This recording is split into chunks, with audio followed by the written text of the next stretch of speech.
Notícia muito preocupante, o Brasil 247 foi o primeiro site a veicular. Eu vou colocar aqui já na tela. O presidente Lula foi submetido a uma cirurgia no Sírio-Libanês, em São Paulo, após uma hemorragia cerebral. Sentiu fortes dores de cabeça, foi ao Sírio-Libanês em Brasília, de Brasília foi transferido para São Paulo, onde passou por uma craniotomia, que é uma cirurgia que inspira cuidados, delicada. O presidente Lula está na UTI e haverá uma entrevista coletiva às 9 horas da manhã. O Zé Reinaldo, em geral, acorda muito cedo, né, Zé? 3h30, por aí, já está aqui na edição. 4 horas da manhã, eu dou uma olhada assim no celular, recebo uma mensagem de WhatsApp do ministro Paulo Pimenta, me mandando o boletim do Hospital Sírio-Libanês. Eu acho que era importante aqui a gente já ler esse boletim para as pessoas ficarem cientes. O presidente Lula esteve ontem à noite, 9 de dezembro, no Sírio-Libanês, em Unidade de Brasília, para realizar exame de imagem após sentir dor de cabeça. A ressonância magnética mostrou uma hemorragia intracraniana decorrente do acidente domiciliar sofrido em 19 de outubro. Foi transferido para o Hospital Sírio-Libanês, unidade de São Paulo, onde foi submetido à craniotomia para drenagem de hematoma, né? A craniotomia, eu fui me informar, é como se cortassem um pedaço do crânio, né, e depois recolocam o osso. A cirurgia transcorreu sem intercorrências. No momento, o presidente encontra-se bem, sob monitoração e leito de UTI.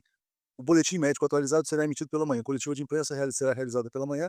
O presidente segue sob acompanhamento da equipe médica, sob os cuidados do professor Dr. Roberto Calil e Ana Helena Germólio. Olha, essa é a cirurgia mais antiga que se conhece na humanidade, né.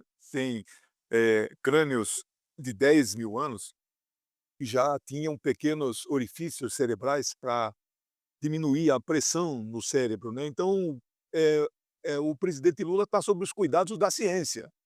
O povo pode fazer todas as orações e aí não tem nenhum problema. Nosso povo é muito religioso, é sempre bem-vindo, não há nenhuma, mas ele está em boas mãos, ele está no melhor hospital da América Latina, concorrente lá do Einstein também, é um grande hospital e uma equipe médica de ponta, e ele é um homem muito forte, já passou por outros momentos difíceis. Obrigado aqui, o Eduardo está dizendo, ó, meu sogro está bem, recuperou-se, 94 anos, a hemorragia não pode atingir a massa cinzenta, deve ser restrita entre o crânio e a meninge, que é a pele do cérebro. Boa explicação aqui do Eduardo também. Então, bom dia, Daiane, Aquiles, Alex e o nosso convidado, Dr. Mário Cato. Muito bem-vindo, muito obrigado. Bom dia, doutor Cato, tudo bem? Prazer estar aqui com vocês. Não é um dia que a gente pode dizer com prazer, a gente sempre preza pela saúde do presidente Lula, mas é bom estar aqui com vocês. Bom, primeiro, como último comentário aqui do internauta que coloca que o avô dele fez uma cirurgia parecida, né?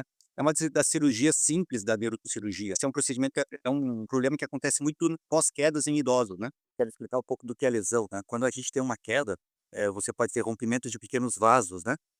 E que se acumulam realmente entre o cérebro e o crânio. A gente geralmente tem 2 tipos de lesão, uma aguda, logo em seguida ao trauma, então em decorrer de alguns poucos dias, e a lesão crônica, que acontece em semanas, o que aconteceu com o nosso querido presidente Lula.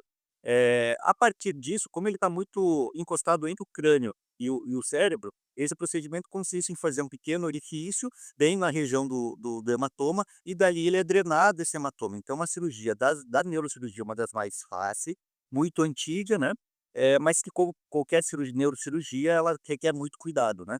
A gente também tem que sempre pensar em qual é o tamanho do hematoma. Pode ser um hematoma pequeno, pode ser um hematoma médio, grande, então a gente ainda não tem esses dados para tentar entender qual é a severidade do quadro. Mas espero uma das coisas importantes que a gente sempre, que eu tenho acompanhado de longe, né, as notícias dessa queda, é que o Lula vem se submetendo a exames constantes depois disso, que é o correto a ser feito. Então, a partir do momento que você tem uma queda, um TCE, você tem que fazer a tomografia imediata e depois você vai repetir nessa tomografia. Pelas notícias, o Lula tinha repetido essas tomografias e não foi nada percebido, então provavelmente a lesão que você tem agora não é uma lesão grande, porque o erro que acontece, que leva à severidade maior, é quando você tem a queda. Muitos idosos nem falam que tiveram a queda, e vão fazer o hematoma depois que os sintomas estão muito avançados, depois de muitos meses. Que não é o caso do presidente Lula, que ele tem aí uma rede de saúde excelente, a melhor do país, né. Muito bom. Agora, o acidente foi no dia 19 de outubro, né? É normal que esse hematoma surja 2 meses depois, praticamente? Para o idoso, sim, ele é relativamente comum que aconteça, meses depois, né. É um pouco além do que a gente, estaria esperando, tanto que, se você lembrar nas notícias, 15 dias depois da queda ele faz um novo exame, né. Esse geralmente é o prazo cotidiano, rotineiro que a gente faz, pós uma queda em idosos, né. Mas pode acontecer sim depois de várias semanas. Daiane, O fato dele sentir dor de cabeça, né, estava com dor de cabeça ontem, esse é um agravante? Foi um sinalizador ali do que pode estar em jogo também? Porque, se esse hematoma toma uma parte maior, né, é ali é que está a preocupação e por isso a cirurgia. Essa dor de cabeça é um agravante, doutor? A dor de cabeça é o sintoma, né, seria o sintoma mais simples que ele poderia ter, porque se ele tem um avançar desse hematoma, ele pode ter sinais parecidos com o de um AVC, você dependendo da área que se comprime, pode ter perda de força no braço, pode ter dificuldade na fala, pode ter náusea, vômitos, ele pode ter uma sonolência em excesso, dificuldade da comunicação, e isso nada a gente percebeu nesses últimos dias, com todas as entrevistas que o presidente faz, não se percebia nada disso. Então a dor de cabeça, a cefaleia, é um sintoma mais simples e seria com certeza um dos primeiros a aparecer nele. Se ele tivesse aparecido outros sintomas como esse que eu falei, da questão motora, da fala, é porque aí provavelmente a extensão do hematoma seria muito maior. Aquiles, quer fazer alguma questão para o Dr. Cato? Doutor Cato, a previsão que os médicos dão aí para a alta do presidente Lula é para o fim de semana. Isso é um prazo de segurança para avaliar se há a necessidade de reabrupto após esse procedimento? Sim, assim, por ser uma cirurgia relativamente simples, a recuperação também se faz, muito no domicílio, né. Eh, a gente vai monitorar a pressão intracraniana dele, né, porque a dor de cabeça é pelo aumento da pressão intracraniana. Se não tiver aumento dessa pressão, pós o procedimento é considerado um sucesso, né. E a recuperação pode ser feito e deve ser feito o mais rápido possível dentro do domicílio.